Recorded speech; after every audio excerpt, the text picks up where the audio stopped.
There's a blue shark here, free swimming around the boat.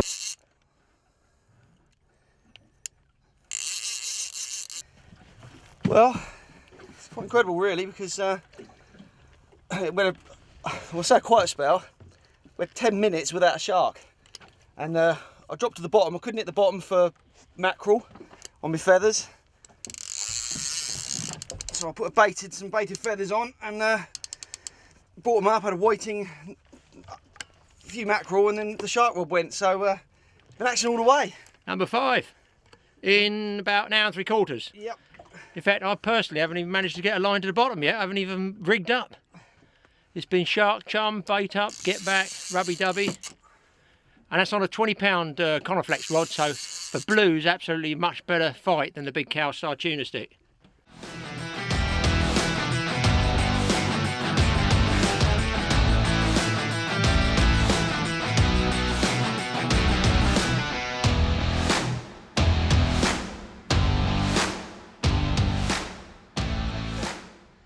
This is, we were catching no small sharks and I was happy. But look at this. This is a proper one. And yeah, over the moon. Look at that, what a beauty. What absolutely stunning. If you look at the pectoral fins on these things. Oh, big fish. And those other two are still swimming around. Yeah. But look, this is a proper blue shark, I think, you know. That's, yeah, I'd say you put him at about 120, I'd say, that about 120 pound. Plenty of belly to it, plenty of belly. And I'll tell you how folks will know it's 120 pound, because Wayne's now going to return it on his own. You go for it, buddy. Right. I suggest the sharp end first. I'm not a weak man, but I'll tell you what. Here we go. Here we go. Ready? Right, no, go on, don't worry, Graham. You're going to slide over there? Yeah, you just film it. I'll have him up. Right. Don't worry. Don't worry. I should get ready. Get his head first, that's it. And there she goes, okay? You ready? Fire away. Oh, look at that. It's got the tag in it. There she Look goes. at that swimming away there. Absolutely superb. Now then, our shark traces that don't snap are only $9.99 each. Well, once you've pulled on one of those big sharks, I think there's no going back. It does something with your head, I don't know. I've had shark fever for like 50 years. Anyway, to go shark fishing you need obviously strong line, strong reel, strong rod, but the chewing part of it is down here, the trace. This is how I make my shark traces. Might be a few tips in there, you might even want to adapt to them. This one is tried and tested over time. Okay, let's start with the basics. Start with the sharp end first.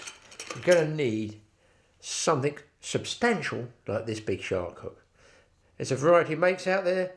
Generally some of the better ones are made by Mustad, which are renowned company for making big strong hooks. This one is a 7731 Sea Demon, which means it's basically my marlin hooks I use for lures. They're straight, it's not offset.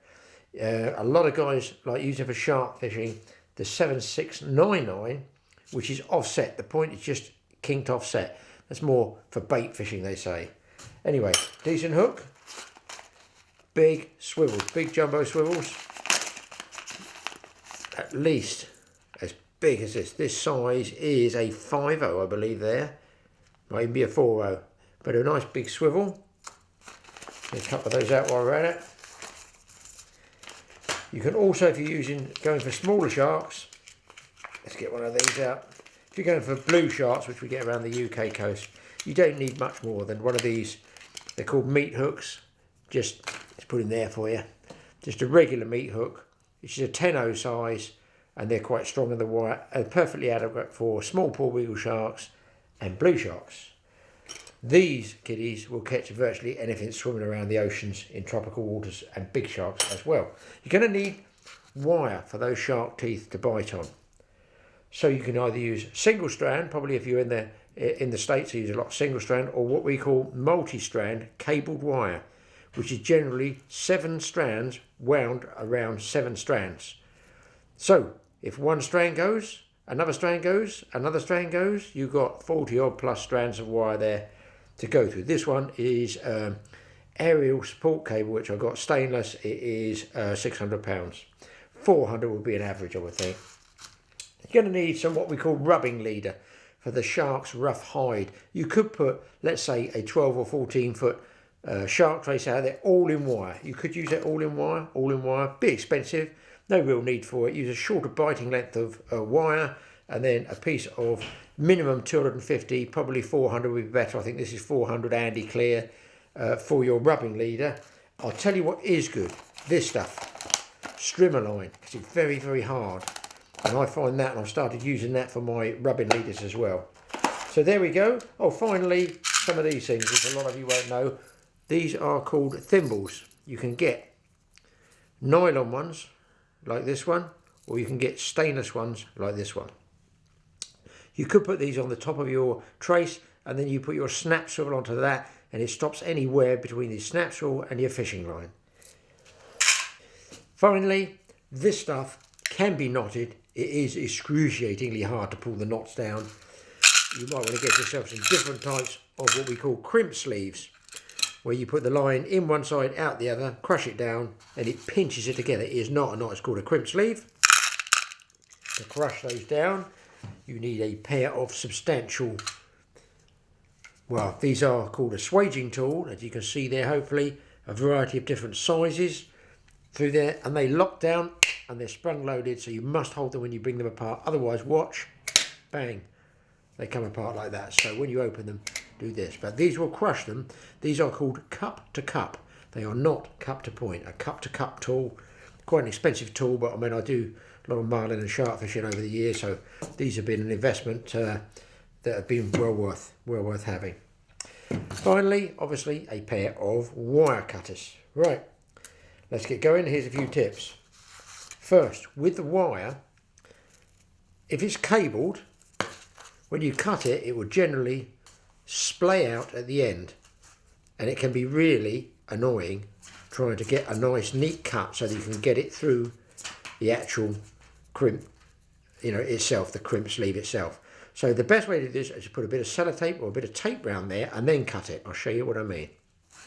Okay, you need to measure yourself off about 4 feet of wire, but you might be able to see here, if the camera's going to go in on that, it can splay out like this. It can splay out, which is really annoying for getting it through these crimp sleeves. So the best way to cut it is to put a couple of turns around there, just like this. Even one turn will do it, of electrical tape, any form of tape, sellotape, just like this. Just roll it in there nice and tight, holds all those cables together, and then cut through the middle like this. Slide it off, and you can see it's nice and neat. Now I'm going to put this large sleeve on here so that you can see it. In fact, I can probably go down to a smaller sleeve there, I think. Always make sure with these double sleeves that you've got to get in and out like that. You've got to make sure you can get through and back. So I'm going to go through this hook, which is a 10-0. I would normally go through twice. I don't know if this eyed hook's going to let me through there. Yes, it is. Like that. And then I'm going to go through that loop, pull that loop down, just to set some memory in it. Push it back a little bit. And go through with, you can go through twice for the Flemish eye. But that way, if this crimp ever slips, it's going to jam up on that knot. So I then, hopefully, he says, gets that through like this. You can see that? Get it through, back through the sleeve, push the sleeve down. Now, pull each side in turn.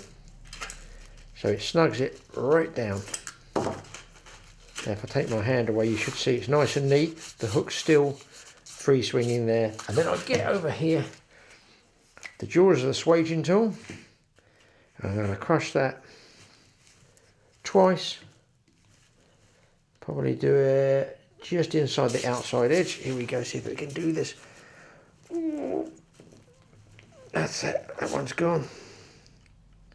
And there's the other one. I don't want to overlap. Oh, it's tight. There you go, that is the finished jobby. I just put a bend in there. Get the pliers right in there. Don't cut your fingers, cut the tag ends off. Like this, always keep them where you know they are. Now here, I just pinched that. I'm not weakening the other cable because they're cutters. You can put a blob of super glue, arrow dye. You can whip over the top of it if you want, but that's free swinging it, and of course up the other end, measure off 4 feet of wire, like this, get your tape, make your other cut, and that's to go to your swivel.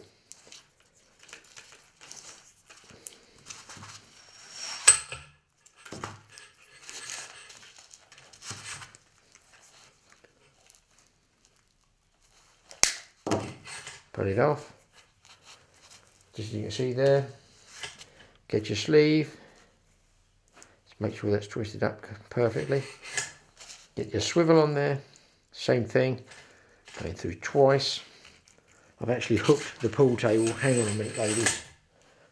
At least I know the hook works. I haven't blanked today anyway. Go through the eye twice. An overhand knot, you can with thinner wire get 2 turns through there, which is the traditional Flemish eye. It's a fiddle to do. It's easy to do when you're not doing it twisted around the camera. Okay, gotta pull that up. Get the tag in with the pliers. I can't possibly pull that hard enough with my fingers. There we go, nice and snug. Get the swaging tools. I'm going to put it in the drawers back here so that you can hear that locking noise it makes. Right, that's one. Just watch that spring loaded. That's done. That's got that nice and neat. I didn't do it quite as tight that time, but it's never going to move. Cable snipper's gone. And all that remains now, I've got to put on, I'm going to use strimmer line. I've got 4 feet of wire. I'm therefore going to use about 10 or 12 feet of rubbing leader. Minimum 250 pounds, but I'm going to be using this strimmer line. What I will say is, just cut a slant on there, so that when you go to put it through, this is taking a bigger crimp because it's a bit fatter, you can get that slant to go through like that. So let's whiz a crimp onto this second swivel. Hopefully you're going to see all this. You probably see it more when it's finished, but you've got the principle of it. Look there, there's the loop. I put it down tight, go back through the hole just like an overhand knot. I would go through twice on a bigger reel, but on a bigger rig. But for this, just to show you, I'm doing it at once. Pull up tight, lightly get the tag end, pull up again, so it's nice and snug there. Get it in the drawers, probably the second one back, I'll do this one. There, so what happens is, this one compresses onto the nylon a lot more than it does, you know, it actually goes into the nylon, so I don't want to overcook it. That's crushed on there. Snip this one off. You should be able to see that. There's the, come back here, come back here, come back here. There's the hook. 4 feet of wire. There is my swivel there, as you can see, crimped on nice and neat. And on the other end, I'm going to pull up about, say, about 6 or 8 feet. Another slant on it. Get rid of the tag end. On goes my sleeve. Now, I can either put another barrel swivel on there like that. I can either put another barrel swivel, or I can use these, which are stainless steel thimbles. Hopefully you can see those there. They're stainless steel thimble. They are used to stop any wear between the swivel and your line. Like you can use just a loop there, but if you put a shark swivel on there, fishing, it might wear in there. So these things go on like that. Just might as well show you what I've got them out. The option's yours, but already you can see that. Let's move this out of the way a bit. You can see that that is wider than the neck of the thimble. So what I do personally, look, you can do what you want. This is how I do it. Don't for years. I close that down like that, so that it is more. It's more parallel. Now look how neat that's come through there now. And then just crimp that one on. Let's get it right over. Hey, one's on. Probably one will do it, but I'm doing doubles. That's never going to move. And snip the tag end off. So you've got the option there of either a standard swivel or indeed a stainless steel thimble. That one is ready to put in the water with a bait on it, obviously, but you might want to know how to suspend that bait should you wish to float fish. Okay, you might want to support that shark bait at a predetermined depth. You can use a balloon, tie it on with maybe some elastic bands, or you can do experiment yourself. Now what I've made is my shark float is a regular net cork float which suspends obviously commercial fishing nets like polystyrene or something. It's got a hollow centre along which I thread my fishing line, my reel line, but I've put on the top a sailfish release clip which has a tiny screw there and adjustable jaws, so you can screw and adjust the tension on those jaws. So imagine, here's the rod top, line's coming down through here, the shark hopefully is down there looking for my bait. So what I do is I want to set that at 50 feet, 60 feet, 100 feet, whatever. I bring the bottom end up, the bait end up, and I put it in those jaws. Hopefully you'll hear it click. There we go, that's pinched in the jaws. So the float's now fixed on the line. Okay, boat's drifting along, could be anchored, whatever. But the bait is suspended at that depth. It can't go any deeper because the float will hold it up. When the shark runs, he pulls the float under, you pause, you want to set the hook. When you set the hook, this happens. Pulls free, slides down. It's free sliding. I personally think it's a very good way of doing it. You don't have to keep losing balloons all over the ocean, polluting the ocean. This way, I use this float over and over and over again. And I just love that little sailfish release clip. So there you go.